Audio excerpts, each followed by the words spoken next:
चलिए दोस्तों, स्वागत करते हैं आप सभी का एक्सलेंट कोचिंग लोहरखा के इस यूट्यूब चैनल पर। आज हम लोग देखेंगे फिर से मॉडल सेट 3 जो कि बिहार बोर्ड 2026 के लिए काफ़ी इम्पोर्टेंट क्वेश्चन है क्लास 10वीं के लिए। यहाँ पर जितने सारे क्वेश्चन आपको दिख रहे हैं सभी must VVI must important question है। ध्यान से देखिएगा, टोटल 80 क्वेश्चन में से आपको 40 ही बनाने हैं, लेकिन मैं यहाँ पर 80 के 80 बताने जा रहा हूँ, जिसमें निश्चित रूप से 20 से 15 क्वेश्चन आपके परीक्षा में आएंगे ही आएंगे, इसका मैं दावा करता हूँ। और साथ ही साथ आप मॉडल सेट 1 से 5 तक अगर देख लेते हैं तो निश्चित रूप से आप 80 के 80 सही ठोक के आओगे। चलिए पहले नंबर क्वेश्चन से मैं शुरुआत करता हूँ। यहाँ पर पहला नंबर क्वेश्चन में लिखा गया है कि प्रकाश गमन करती है। प्रकाश गमन कैसे करती है? तो आपके 4 ऑप्शन है, तिरछी रेखा में, सीधी रेखा में, कभी कभी तिरछी तो कभी सीधी, इनमें से कोई नहीं। तो बताइए आप लोग, प्रकाश किस दिशा में गमन करती है? तो प्रकाश गमन करती है सीधी रेखा में। ऑप्शन बी हो जाएगा इसका। दर्पण सूत्र जो होता है वो होता है 1/f बराबर 1/v plus 1/u। Option number C में दिख रहा है आपको। लेंस सूत्र पूछेगा तो उसमें ये ऑप्शन ए होगा, लेकिन दर्पण सूत्र पूछ दिया तो ऑप्शन नंबर सी इसका सही उत्तर हो जाएगा। 3 नंबर क्वेश्चन हम लोग देख लेते हैं। 3 नंबर क्वेश्चन में कहा है, गोलीय दर्पण परावर्तक पृष्ठ की वृत्ताकार सीमा रेखा का व्यास कहलाता क्या है? देखिए, गोलीय दर्पण परावर्तक पृष्ठ की वृत्ताकार सीमा रेखा का व्यास क्या कहलाता है? 3 नंबर का ऑप्शन बी क्या है? गोलीय दर्पण का द्वारक कहलाता है। क्या कहलाता है? गोलीय दर्पण का द्वारक कहलाता है। हजामत दर्पण के लिए आपको पता ही होगा कि उत्तल, अवतल, समतल, इनमें से सभी ऐसा नहीं है। अवतल दर्पण सिर्फ और सिर्फ उपयोग किया जाता है। लेंस के मुख्य फोकस की संख्या, तो लेंस के मुख्य फोकस की संख्या जो हो जाएगा ऑप्शन डी 2 होगा इसका आंसर। फोटोग्राफी का अभिदृश्य होता है, फोटोग्राफी का अभिदृश्य होता है वह आपका उत्तल लेंस होता है। 4 ऑप्शन है, अवतल लेंस, अवतलोत्तल लेंस, उत्तल लेंस, इन ए और बी दोनों, तो ये उत्तल लेंस ही सिर्फ और सिर्फ होगा। 6 के बाद हम लोग देख लेते हैं 7 नंबर क्वेश्चन को।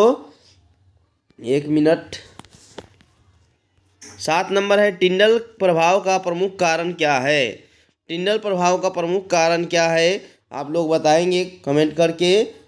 परावर्तन, विवर्तन, वर्ण विक्षेपण या प्रकीर्णन? तो प्रकीर्णन टिंडल प्रभाव का मुख्य कारण है, तो ऑप्शन नंबर ये आपका हो जाएगा डी। ठीक है, ऑप्शन नंबर डी आपका सही उत्तर हो जाएगा। उसके बाद है, अगर किसी वस्तु को आवेशित किया जाए तो उसके द्रव्यमान में क्या परिवर्तन होगा? द्रव्यमान में परिवर्तन क्या होगा बताए? तो द्रव्यमान या तो बढ़ सकता है नहीं तो घट सकता है। ऑप्शन नंबर सी होगा। एक अतिचालक का प्रतिरोध होता है, तो अतिचालक का प्रतिरोध जो होता है वो 0 होता है। ऑप्शन नंबर बी इसका सही उत्तर हो जाएगा।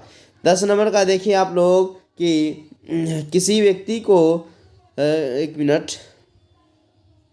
हाँ, किसी व्यक्ति को रास्ते का अवरोधक स्पष्ट रूप से दिखाई नहीं देता है। रास्ते का अवरोधक, अवरोधक मतलब रास्ते में जो लगे होते हैं सिग्नल वगैरह, वो अगर स्पष्ट रूप से नहीं देखते हैं तो उसके उपचार के लिए प्रयुक्त लेंस कौन सा है? तो उसके उपचार के लिए जो प्रयुक्त लेंस है वो अवतल लेंस यानी अपसारी लेंस होगा। ऑप्शन नंबर बी हो जाएगा। ठीक है, क्योंकि वो निकट की वस्तु को नहीं देख पाएगा। ठीक है, चलिए फिर है, आपतन कोण का मान बढ़ाने पर पार्श्विक विस्थापन का मान क्या होगा?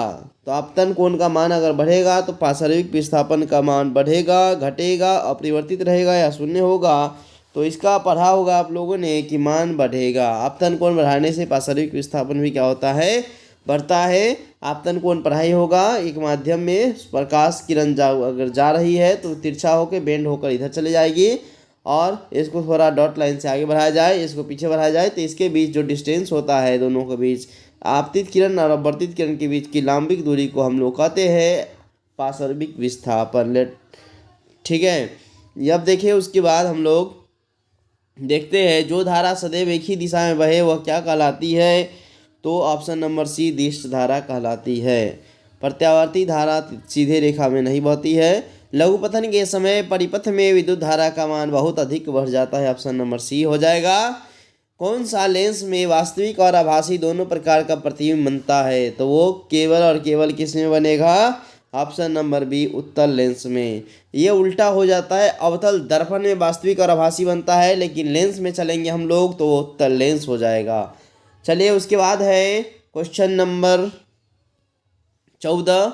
देख लिया हम लोगों ने।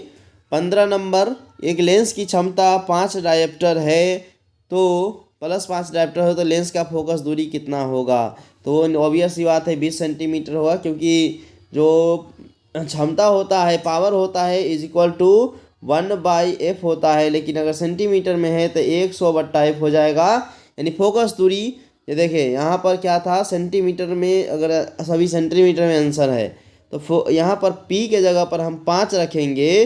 तो यहाँ पर देखिए मिटा के मैं बता दूँ आपको, p के जगह कितना रखना है, 5 रखना है, बराबर f बाई कितना, f by p = 1/f। 1 minute, यहाँ पर 100/f हो जाएगा, 100 क्या हो जाएगा, f हो जाएगा। फिर अगर आप भाग करेंगे इसमें तो ये कटेगा 120 मरतबे, 20 मरतबे कटा तो f इससे इधर चला जाएगा, तो f का मान कितना आ जाएगा, वो 20 आ जाएगा। आपका आंसर ऑप्शन नंबर ए है सही उत्तर। ठीक है, चलिए 16 के बाद हम लोग देख लेते हैं 16 नंबर देख लेते हैं।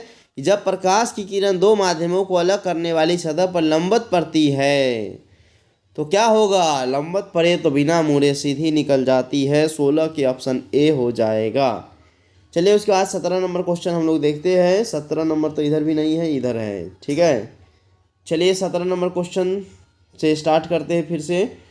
जब प्रकाश की किरण सघन से विरल में जाती है, याद होगा आप सभी को, अभिलंब से दूर या अभिलंब के ओर, बताए आप लोग कमेंट करके। अभिलंब से दूर हो जाती है, सघन से विरल, मान लेते हैं कि यहाँ पर क्या है, कांच का सिल्ली है, ये विरल माध्यम था तो क्या होगा, अभिलंब यहाँ पर डालेंगे तो इससे क्या होगा, और चला जाएगा, और ये फिर जाएगा तो बाहर, तो अभिलंब से दूर चला जाएगा। ठीक है, ध्यान से देखेंगे आप लोग। मानव नेत्र के क्या बोला, मानव नेत्र के लिए दृष्टि का अस्थायित्व तो होता है तो 1/16 सेकेंड। किसी वस्तु को 1/16 सेकेंड तक हम याद रख सकते हैं, मतलब उसका इमेज बना हुआ रहेगा, लेकिन बहुत कम समय है यह।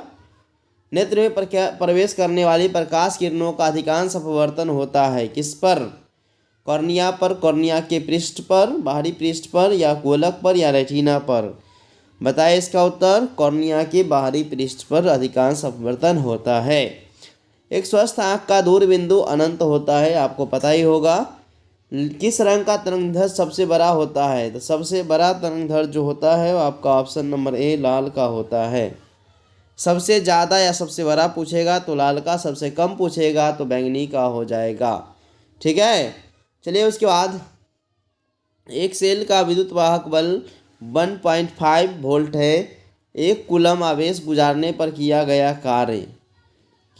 कार्य जो होगा वो ऑप्शन नंबर सी यानी 1.5 जूल ही होगा, क्योंकि ये दोनों आपस में गुना होगा। अब वोल्ट इंटू कूलम जो होता है से होता है जूल। ऑप्शन नंबर सी इसका सही उत्तर होगा।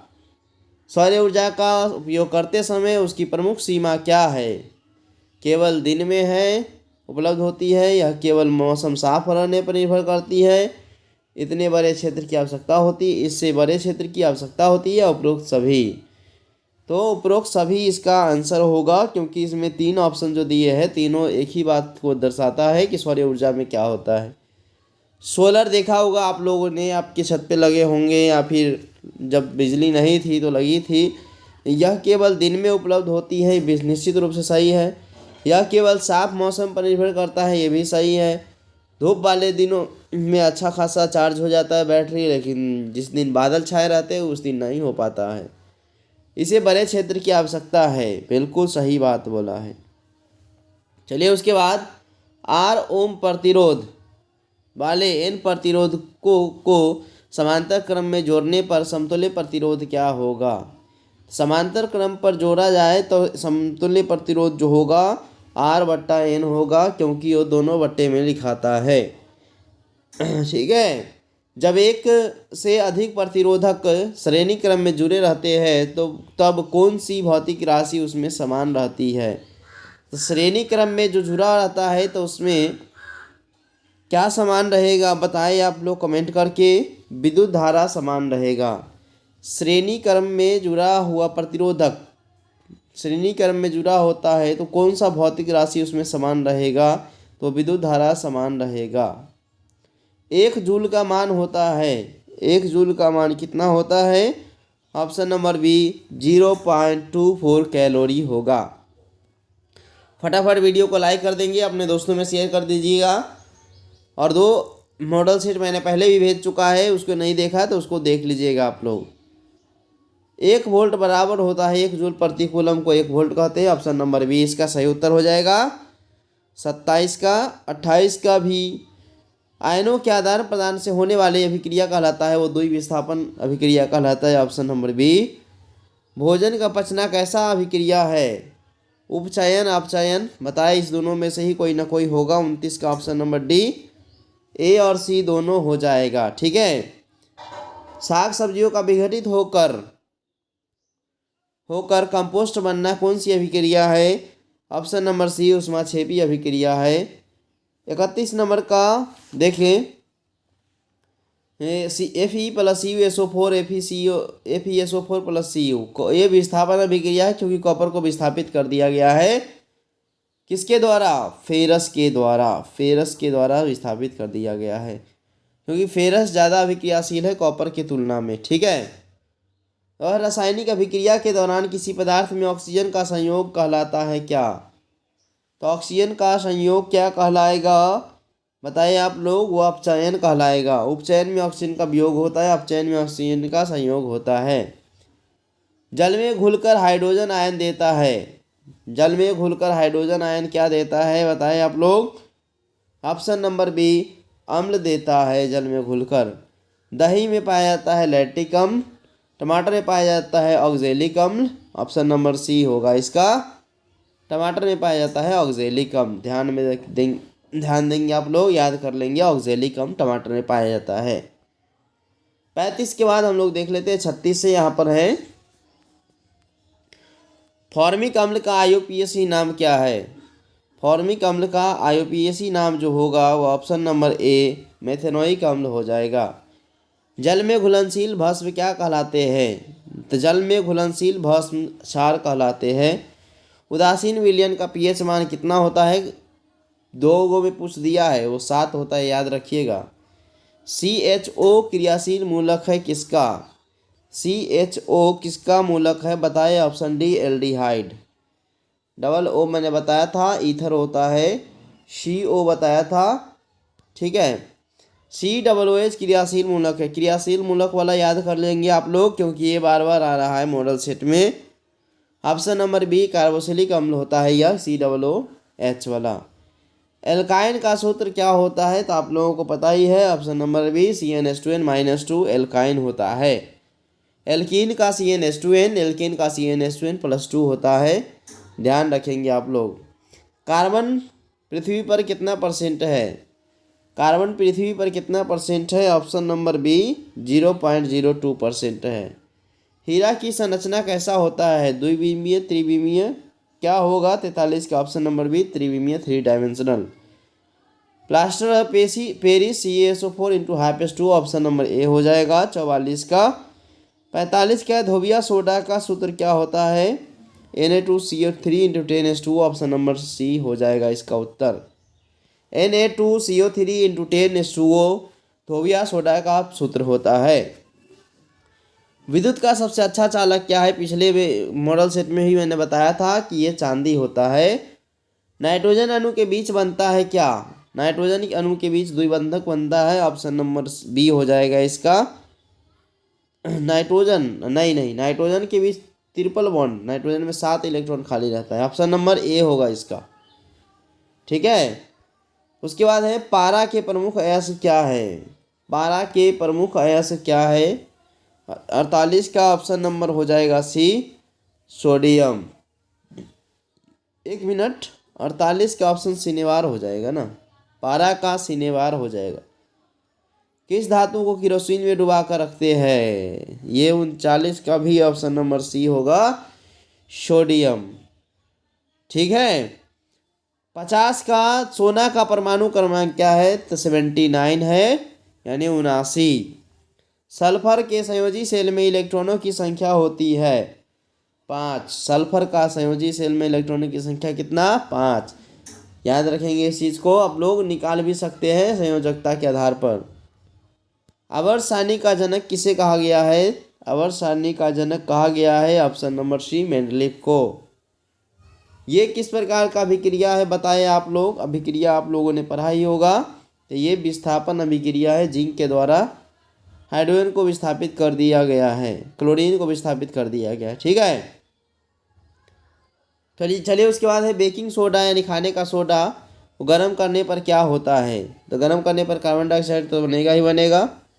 तो ऑप्शन नंबर कौन हो जाएगा इसका? सब में कार्बन डाइऑक्साइड तो दिया ही है, लेकिन लास्ट वाला में तो नहीं दिया। ऑप्शन नंबर पहले छटा जाएगा, कार्बन डाइऑक्साइड बनेगा, जल बनेगा, Na2CO3 बनेगा। ऑप्शन नंबर ए सही हो जाएगा 54 का। 55 का देखिए, निकुलिक शब्द किनके द्वारा खोजा गया था? तो निकुलिक शब्द जो है सो रॉबर्ट ब्राउन के द्वारा खोजा गया था। ऑप्शन नंबर सी होगा। स्लाइड को सर्वप्रथम कंपाउंड माइक्रोस्कोप में देखा जाता है कितना पर देखा जाता है बताएं आप लोग? 56 का ऑप्शन नंबर भी 10x पर, यानी 10 गुना कर पर। कूटपाद किस में पाया जाता है? तो अमीबा में पाया जाता है। स्वपोषी पोषण किस में होता है? पौधे, प्रोकैरियोटिक, प्रोटिस्टा या इनमें से सभी। स्वपोषी पोषण जो होता है पौधों में होता है। प्रोकैरियोटिक मतलब बड़े जीव, इसमें तो होता ही नहीं है। यूकैरियोटिक मतलब बड़े जीव होता है। कितना नंबर था? 58 का ना। स्वपोषी पोषण पाया जाता है किसमें? ऑप्शन नंबर ए, पौधे में।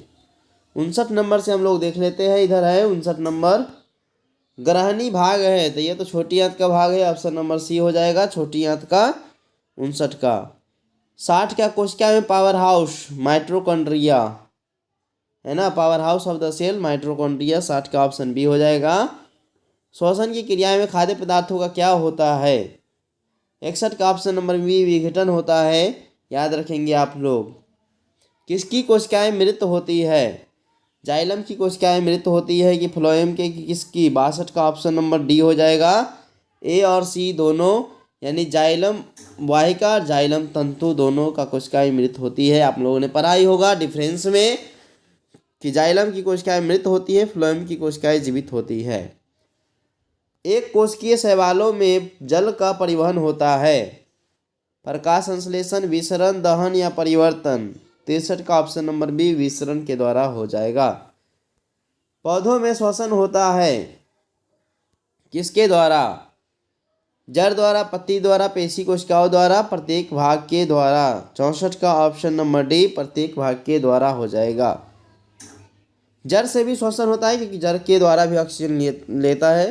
कार्बन डाइऑक्साइड या फिर मिट्टी में घुले हुए जो भी गैस है, जैसे सल्फर हो गया, नाइट्रोजन हो गया, तो ये सब लेगा पेशी कोशिकाओं द्वारा, पत्ती द्वारा, ये सभी हो जाएगा। निम्नलिखित में से किसे कोशिका का ऊर्जा मुद्रा के रूप में माना जाता है? तो एटीपी को माना जाता है। ऑप्शन नंबर सी हो जाएगा 65 का। 66 का देखते हैं, ग्लाइकोलाइसिस होता क्या है? लाइसोसोम, माइटोकॉन्ड्रिया में। ग्लाइकोलाइसिस होता कहाँ है? लाइसोसोम में, माइटोकॉन्ड्रिया में, राइबोसोम में, इनमें से कोई नहीं। ऑप्शन नंबर डी, इनमें से कोई नहीं। चलिए उसके बाद किण्वन क्रिया पाई जाती है। किण्वन फर्मेंटेशन ईस्ट में है ना, ईस्ट में क्या होता है? किण्वन क्रिया पाई जाती है। ट्रैकिया किस जीव का श्वसन अंग है? तो 68 का ऑप्शन नंबर ए, कॉकरोच का ट्रैकिया जो है श्वसन अंग है। चालनी नलिकाएं पाई जाती है, तो ऑप्शन नंबर ए, फ्लोएम में पाई जाती है चालनी नलिकाएं। ठीक है, 69 तक हम लोगों ने देख लिया। 70 का नर युग्म में गुणसूत्र की संख्या कितनी होती है? ऑप्शन नंबर बी, 23 होती है। नर में भी मादा में भी गुणसूत्र होता है 23 जोड़े। ठीक है, अंडाणु निषेचित होता है किसमें? फैलोपियन नलिका में, योनि में, गर्भाशय में, अंडाशय में। तो अंडाणु निषेचित हो जाती है फैलोपियन नलिका में ही। कौन मादा जनन तंत्र का भाग नहीं है? तो कौन भाग नहीं? अंडाशय तो है, गर्भाशय भी है, शुक्रवाहिका, डिंबवाहिनी। बताए दोनों में से कोई ना कोई होगा, तो ऑप्शन नंबर बी शुक्रवाहिका होगा, क्योंकि यह नर जनन तंत्र का भाग है। एंड्रोजन क्या है? एंड्रोजन क्या है? एक हार्मोन है। अब बताए नर हार्मोन है कि मादा हार्मोन है, या दोनों हार्मोन है? एंड्रोजन जो होता है वो नर हार्मोन होता है, एस्ट्रोजन जो होता है वो मादा हार्मोन होता है। मानव में नर जनन ग्रंथि कहलाता है। नर जनन ग्रंथि क्या कहलाता है? ऑप्शन नंबर ए वृषण कहलाता है। 75 नंबर का हम लोग देख लेते हैं। भ्रूण का विकास कहाँ होता है? तो वो गर्भाशय में होता है, ऑप्शन नंबर डी हो जाएगा। फिलोसफिक जियोलॉजिक पुस्तक के लेखक कौन है? 76 के ऑप्शन नंबर ए लैमार्क है फिलोसफिक जियोलॉजिक पुस्तक के लेखक। फिर है आपको ड्रोसोफिला मेलानोगैस्टर के नर में होता है। ड्रोसोफिला मेगानोगैस्टर के नर में क्या होता है? बताएं आप लोग। ऑप्शन नंबर बी 6 ऑटोसोम और एक अलग यानी कि लिंक क्रोमोसोम पाया जाता है। किस जर्मन वैज्ञानिक ने 21 पीढ़ियों तक चूहे की पूंछ काट दी थी? तो वाई समान ने काटा था, आपको पता ही होगा। 78 का ऑप्शन नंबर ए हो जाएगा। हरे पौधे होते हैं, स्वपोषी होते हैं, उत्पादक होते हैं, मृतजीवी होते हैं। उत्पादक भी होते हैं, ऑप्शन नंबर डी हो जाएगा इसका। ठीक है। ऐसे जीव जो भोजन के लिए दूसरे जीवों पर निर्भर करते हैं क्या कहलाते हैं? तो परजीवी, सहजीवी, मृतजीवी क्या कहलाते हैं? परजीवी कहलाते हैं। इस तरह से टोटल के टोटल 80 क्वेश्चन हम लोगों ने कर लिया। वीडियो कैसा लगा हो कमेंट करके ज़रूर बताइएगा, अपने दोस्तों में शेयर कीजिएगा। और मैं निश्चित रूप से कहता हूं कि आपको सफलता चाहिए तो पढ़ाई करते रहिए, और ये सब क्वेश्चन ज़्यादातर आएंगे परीक्षा में, ध्यान रखिएगा। 1 से 5 तक एक बार नहीं, 2 बार नहीं, 4 बार 5 बार देखिए और याद कर लीजिए कंठस्थ, सभी को निश्चित रूप से परीक्षा में आएंगे। चलिए मिलते हैं नेक्स्ट वीडियो में, तब तक के लिए बाय बाय, टेक केयर, धन्यवाद।